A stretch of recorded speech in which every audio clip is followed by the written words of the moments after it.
Good everyone and welcome to today's video. Today we have a premium review on the French PBY-5A Late. This is one that I was sort of happy to add to the collection, but other than that, I've literally not took. I've only took this thing out once, and that's the match you're seeing. It's just one of those cases where I can't really fault the plane for it because that's not necessarily its fault. It's the way Gaijin have really just been quite lazy, and well, I'm going to point that out. So before we begin, in the description below you can skip straight ahead to the Hangar section overview, which will just cover everything in detail. So like the engines, the guns, etc. and all that jazz. Or you can skip straight ahead to the gameplay and obviously watch the gameplay from there, where I'm pretty negative about this plane. And that's not necessarily the plane's fault, but like I said, if you want to do that, please do feel free to do so. So before we begin, this vehicle costs 550 gold eagles on its price tag, and well, all I'll say is if you're desperate for a premium for France, I mean, sure, it's efficient. I'll give it that because it gets a bomber spawn, which is really nice, and it's one of those planes where you can always be quite consistent in it because it's effective. Like it's one of those effective bombers. But the main issue with me for it is the fact that this should not have been in a premium format. What I mean is that this aircraft could have very easily just been ignored out of France. France already had the late 298D, which most people granted for. So their float plane was already kind of covered. And yes, a lot of people bought this thing when it first came out. But the thing is that those people bought it because they wanted a float plane for France, because France had, well, they didn't necessarily have the late 298D and they were expecting naval. The problem is that France as a nation had quite a few different float planes which could have gone in the tech tree. I said from the beginning, the late 298D should have been in the tech tree. Would have been a very good reason as to why to have that in the tech tree. This was not needed. This aircraft should have been stripped of its French markings, which is a pleasure for the plane itself because nothing likes French markings. There's your one French joke for today. And this should have been in a folder with the other two Catalinas, which I've already talked about in the Shoot Your Talisman series, in the American tech tree. That's where this thing should have been, not as a French premium, but that's how I see. So let's get into the Hangar section overview and let's talk about the aircraft, which doesn't really change much from the PBYs I've already covered on the channel. So if you've come from the British Catalina or the Russian Catalina review, I'm pretty much going to stick to the same format. So I'm going briefly over it because obviously I've already covered this sort of vehicle on the channel. I'm mainly going to be talking about the main differences. One of the differences is this up here. I believe it's a radar. Well, I say that. Radar / sonar. I'm not 100% sure what it is. I don't really care what it is. It has no purpose in game. It is purely a visual, and it makes this plane look like it has a tumor. So, personally, I don't like the look of it. What I am going to talk about, though, is the main differences. So, obviously, the engines are the exact same. They just have an updated model, as do all the Catalinas. We also have, of course, the pilots and the crew and everything. So, the number of crew hasn't really changed. The armament hasn't changed for the rear part. So, the 7.62 down here. And, of course, the 50 cals in the side blisters. But what has changed, however, is the front turret. Instead of a single 7.62, it now has a twin 7.62, which definitely does help it out. That I will say, it's definitely something where you can notice a small difference in the forward firepower. And as you'll see against a Beaufort in the gameplay, it does actually help out quite a bit, having that extra punch. Threat of the 50 did most of the work for that, but you get my point. It's having that extra burst mass, which the Catalina's front turret really lacked, just really helps it out in quite a few situations. Of course, the fuel tank layout doesn't change, the oil cooling system doesn't change, the controls and everything. Everything is exactly like a PBY-5A, except that front turret and that visual difference, which I don't know if that's affecting the top speed of the thing, but considering it's right in between the draggy area anyway, which is the main spar for the wings, I would imagine it makes very little difference, but that's my take on it. Of course, the armor layout does not change. It's still 9.5mm at its thickest around the pilot and the front turret. You do have a little bit of armor up here on the wing spars, and a little bit of armor for the bottom gunner. That's about it, really. Now, there is one other thing that this aircraft gets, which I personally don't see it as a benefit to it, and that is custom loadouts. As you can see, I've had a little play with it, but there isn't really much you can do with it. As you'll see, the torpedoes are very heavy, especially if you want to carry the case torpedoes, which are the better ones. And you'll see here, you're almost taking up your entire weight based off of that alone. So if you want to, you could do something like this. You could do 2 torpedoes and 4 100-pound bombs if you want to. Obviously, this for naval is where I'm thinking this. But outside of the torpedoes, there isn't really much of a need to do that, because you have the naval mines, which, fair enough, these are buggy as hell against ground targets, but if you want to put on this bomb rack, you have to take off 1 naval mine, which, I mean, sure, but if you're going to put a bomb on, like, a 1,000-pounder, you can't put that there, if that makes sense. You can't even put a 500-pounder. You're limited to a single 100-pounder if you want to take this big rack. And you cannot even take a case torpedo with a bigger bomb, like the 500-pounder. You have to take a 100-pounder. Personally, this just seems very niche and isn't really needed for this aircraft. No one really runs the PBY-5 with anything other than the naval mines unless you're starting to spade it. But newsflash, this aircraft comes spaded because it's a premium. But, you know, it's just one of those things.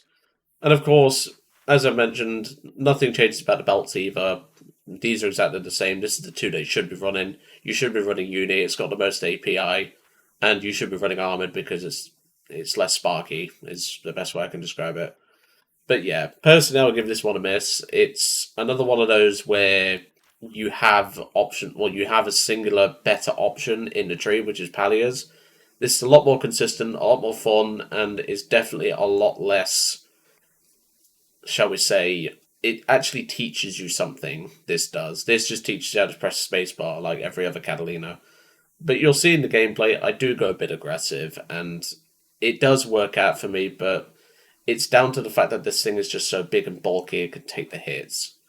Personally, like I say, if you don't have the late 298D from the Winter Quest event, and you are desperate for a float plane, go right ahead. But personally, I would wait until something crops up in the tech tree.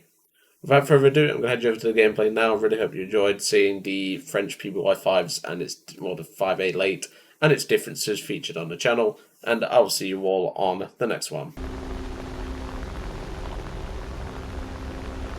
Well, out of all the premium Catalinas I've reviewed, this is definitely the one that makes me think, why did they add it? Let alone one of the features that this thing actually has. So, to commemorate that, I'm going to be playing this slightly differently. Which is code word for, I'm going fighter mode. If I don't rip the wings off. Oh, the turret doesn't even have that much depression. Wonderful. But yeah, this thing is quite lazily done, I will say. The only differences is, of course, a visual difference, which doesn't really bother it.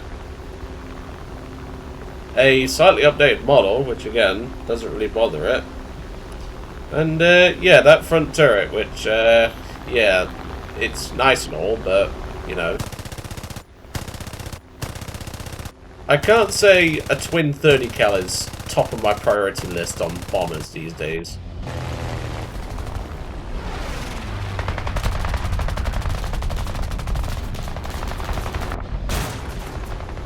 Come on. That 50 cal should have done a lot more damage, and he's not even shooting at this point. Now he is.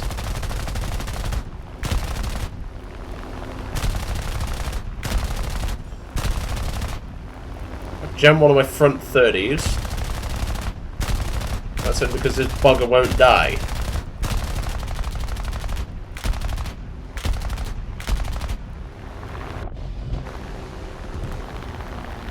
let's switch to the other side.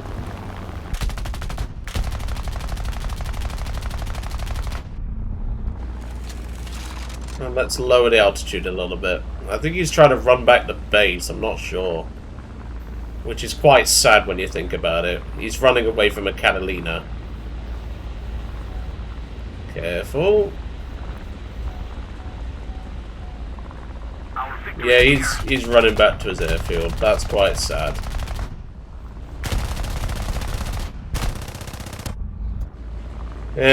I've had worse, I guess.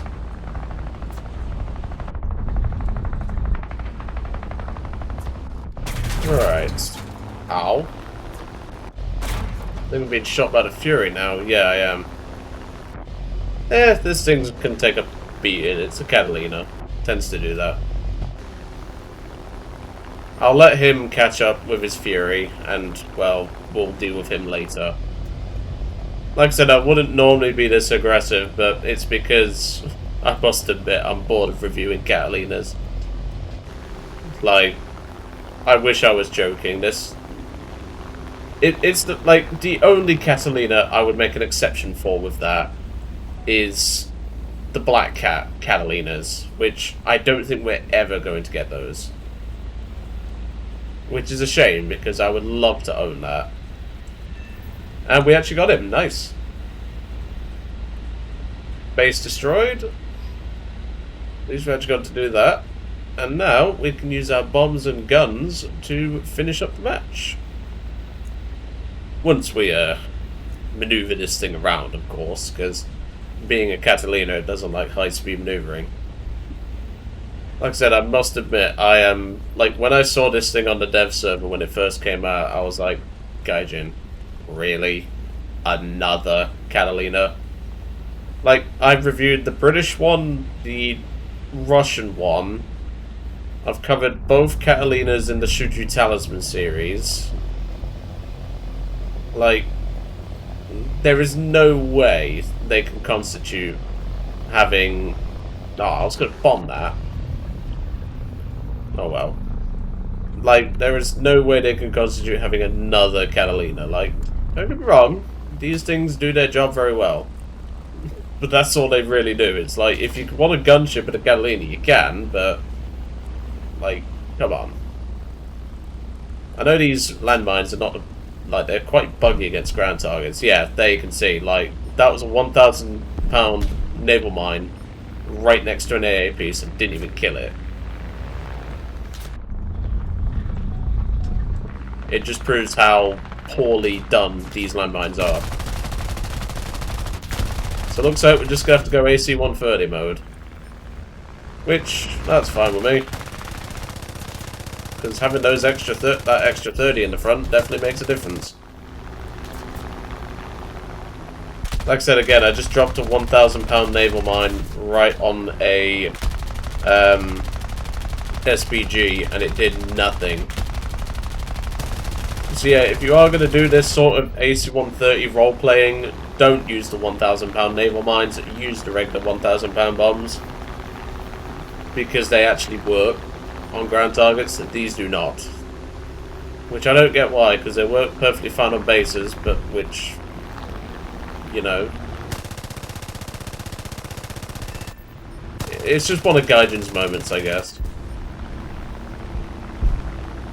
Alright, roll it over. What can I say? If you want to buy this thing to be an AC-130 in France, I mean, sure. That's about the only reason I can think of buying this thing.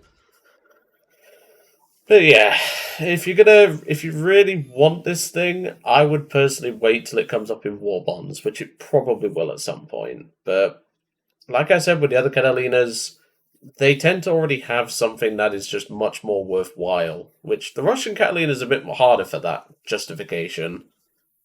But like the British Catalina, there's the Havoc and the Hudson, which are actually almost like they're similar in price. Like it's like 250G cheaper, well, more expensive.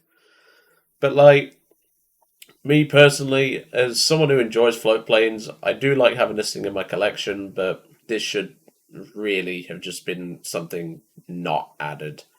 If you're gonna add a late model PBY-5 A, to be precise, put it in US Tech tree,